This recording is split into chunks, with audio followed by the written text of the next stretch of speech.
અટકાવીને રોગથી પ્રિવેન્શન જી મેળવી શકો. બિલકુલ બિલકુલ. હેતલજી, આપનું શું માનવું છે કે યોગ કન્સલ્ટન્ટ તરીકે યોગ અને પ્રાણાયામ એ કઈ રીતે અને એવું કહી શકાય કે હાર્ટને કેવી રીતે સ્વસ્થ રાખવામાં મદદરૂપ સાબિત થાય છે?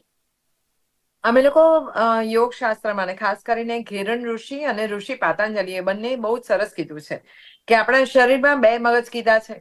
એક આ મગજ છે, એ તો બધાને ખબર છે, પણ બીજું સેકન્ડ બ્રેન ઇઝ અવર ગટ. એટલે ગટ એટલું જ ઇમ્પોર્ટન્ટ છે. એટલે આપણે પેલી ગટ ફિલિંગની જે વાત કરતા હોઈએ છીએ, એ ગટ એટલી જ ઇમ્પોર્ટન્ટ છે. એટલે પહેલું તો પાચન સારું હોવું જોઈએ. સીધી હાર્ટ ઉપર, જે હાર્ટના પેશન્ટ છે એને હાર્ટના જ આસન ને હાર્ટના જ પ્રાણાયામ કરાવવાને બદલે એ તકલીફ થઈ કેમ, what is the root cause of the problem, એ અમે શોધીએ છીએ. એટલે પહેલા અમે પાચન એનું સારું થાય એવા આસન પ્રાણાયામ કરાવતા હોઈએ છીએ. અને બીજું અમે એવું કહીએ છીએ કે પગના જે કાફ મસલ્સ છે, પગના જે ગોટલા છે, એને અમે સેકન્ડ હાર્ટ કહીએ છીએ. ઓકે. એવું બનતું હોય છે કે લાઈફસ્ટાઈલ હવે એવી થઈ ગઈ છે, ફૂડ સ્ટાઇલ એવી થઈ ગઈ છે કે ધીરે ધીરે આપણા સ્નાયુઓ, આપણા મસલ્સ સ્ટીફ થતા જાય છે. એટલે જે લોકોને હાર્ટની તકલીફ હોય એ તમે જો જોશો ને તો પગના એ કાફ મસલ્સ થોડાક કઠણ, થોડાક ટાઈટ થઈ ગયા હોય છે. તો અમે એવા આસન કરાવતા હોઈએ છીએ કે સેકન્ડ હાર્ટ ઉપર કામ કરતા હોઈએ છીએ. એવા આસન કરાવીએ અને એવા પ્રાણાયામ કરાવીએ કે જેથી એમનું પાચન સારું થાય અને મન શાંત થાય. કારણ કે જે પણ કંઈ છે, મન is the driver of our body. મન જો વિચલિત હશે, મન દુખી હશે, તો ડેફિનેટલી શરીરના એક ઓર્ગન્સને એ તકલીફ પહોંચાડશે. એટલે અમે લોકો એવા આસન કરાવીએ કે જેનાથી પાચન સારું થાય, સાથે સાથે એવા પ્રાણાયામ કરાવીએ કે મન સારું થાય. એમાં એક પ્રાણાયામનું જો ખાસ ઉદાહરણ આપવાનું હોય કે જે લોકો બહુ બધું કામ કરે છે અને આખા દિવસના કેટલા બધા કામનું લિસ્ટ લઈને નીકળતા હોય, સ્ટ્રેસ લેવલ હોય, તો એ લોકોએ આ પ્રાણાયામ બધાએ કરવું જોઈએ. એના માટે હું કહીશ કે ઇન્હેલેશન કરતા એક્ઝલેશન વધારે હોવું જોઈએ.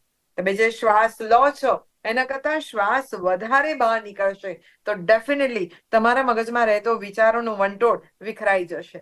એ વિચારોની ગતિ ઓછી થઈ જશે અને તમે પ્રાયોરિટી નક્કી કરી શકશો કે ઓકે, મારી પાસે આજે 40 કામ છે, તો આ 5 કામ હું 10 વાગ્યા સુધીમાં પતાવીશ, એના પછીના 7 કામ હું 12 વાગ્યા સુધીમાં પતાવીશ, એના પછીના 5 કામ હું 2 વાગ્યા સુધી. આ પ્રાયોરિટી નક્કી થાય. પણ જો તમે સ્ટ્રેસમાં હોવ, જો તમે ચિંતિત હો, ટેન્શન હોય, તો તમે એ પ્રાયોરિટી નક્કી જ ના કરી શકો. તો એ વખતે ઓફિસમાં હો, ગાડીમાં હો, જ્યાં પણ તમે હો, ઇન્હેલેશન કરતા એક્ઝલેશન વધારે કરીશું.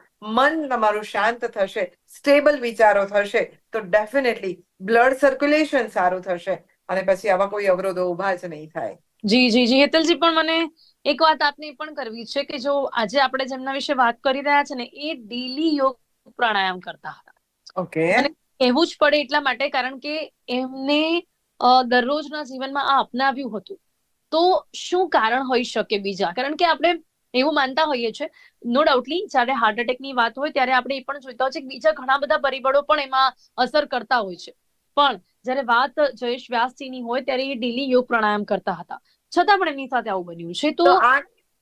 તો આ કેસમાં મને એવું કહેવું જોઈશે કે તમે, તમારું શરીર શું છે, તમારી પ્રકૃતિ શું છે, તમારી લાઈફસ્ટાઈલ શું છે, એ સમજીને તમારે આસન પ્રાણાયામ કરવા જોઈએ. એટલે મારી પાસે ધારો કે 2 વ્યક્તિ આવતી હોય ને બંનેને માથું દુખતું હોય, તો હું બંનેના માથું દુખવાના કારણો પૂછું, બંનેની લાઈફસ્ટાઈલ અને ફૂડ સ્ટાઈલ સમજું, એ લોકોની નાડી જોઉં, કારણ કે મેં નાડી શાસ્ત્રનો પણ અભ્યાસ કર્યો છે, અને પછી નક્કી કરું કે આને વાયુના કારણે દુખે છે અને પિત્તના કારણે દુખે છે. તો બંનેના આસનો જુદા હોય અને આસનો જુદા હોય ને એ કરાવવાથી એમનું માથાનો દુખાવાનો જે રૂટ કોઝ છે એ અમે ક્યોર કરીએ અને પછી એમને કાયમને માટે સારું થાય.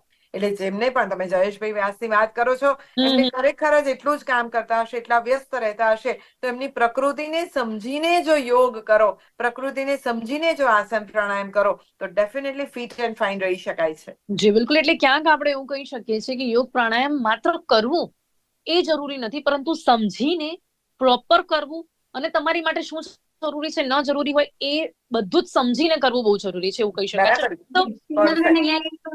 સમય લઈશ આપનો. તમે જે ટોપિક